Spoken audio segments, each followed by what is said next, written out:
नमस्कार दोस्तों, मैं डॉक्टर पूनम गुजरानी आपके बीच फिर से हाजिर हूं अपनी एक कहानी लेकर के।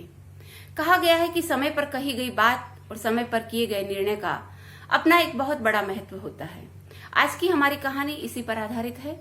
एक गांव में एक किसान रहता था। एक दिन उसका मन होता है कि चलो अपनी दोनों बेटियों से मिल करके आते हैं। वो निकलता है, छोटी बेटी के घर पहुंचता है और बेटी से कहता है, बिटिया कहो क्या हालचाल है, तुम्हारा जीवन कैसा चल रहा है।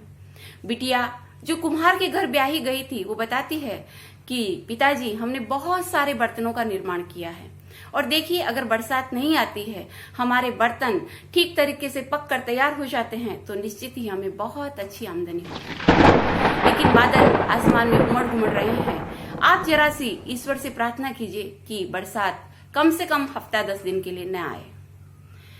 पिता कहता है ठीक है, मैं जरूर प्रार्थना करूंगा। उससे वादा करके वो आगे जाता है और बड़ी बेटी के पास पहुंचता है। बिटिया से पूछता है, बिटिया बताओ क्या हालचाल है, कैसा चल रहा है जीवन।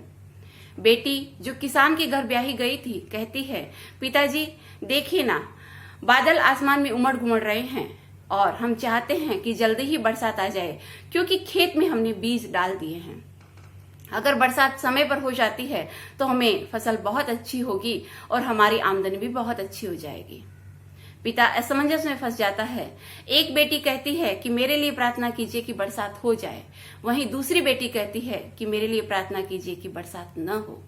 पिता बहुत सोचता विचारता है और इस निर्णय पर पहुंचता है और अपनी बड़ी बेटी को बुला करके कहता है, बिटिया अगर बरसात हो जाती है तो तुम ये वादा करो कि तुम्हारी फसल का आधा हिस्सा अपनी छोटी बहन को दे दोगी। बिटिया ने कहा, जरूर पिताजी, पर आप सिर्फ प्रार्थना कीजिए ईश्वर से कि बरसात हो जाए।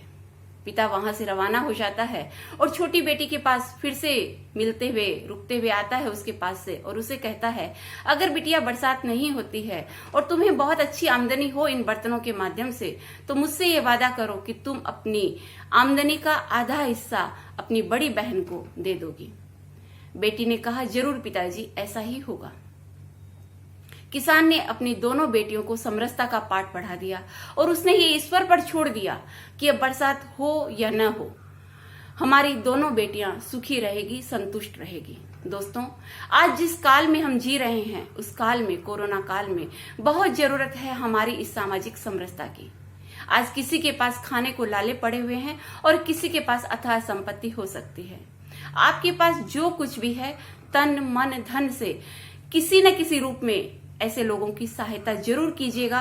पॉजिटिविटी फैलाइएगा, अपने आसपास के माहौल को अच्छा कीजिएगा और जहां भी आपकी जरूरत हो वहां पर जरूर से तन मन धन से सहयोग कीजिएगा। दोस्तों, ये समय बीत जाएगा लेकिन फिर मुड़ करके हमें ये देखने के लिए कि हमने समय पर क्या नहीं किया, हम कहाँ हेल्प कर सकते थे हमने नहीं की, उसका हमें काश ऐसा हम कर लेते।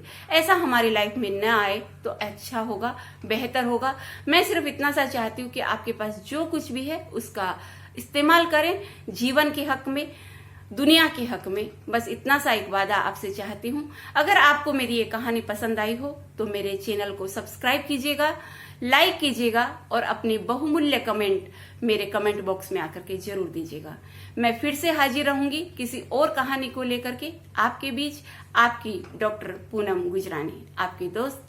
Thank you so much. धन्यवाद।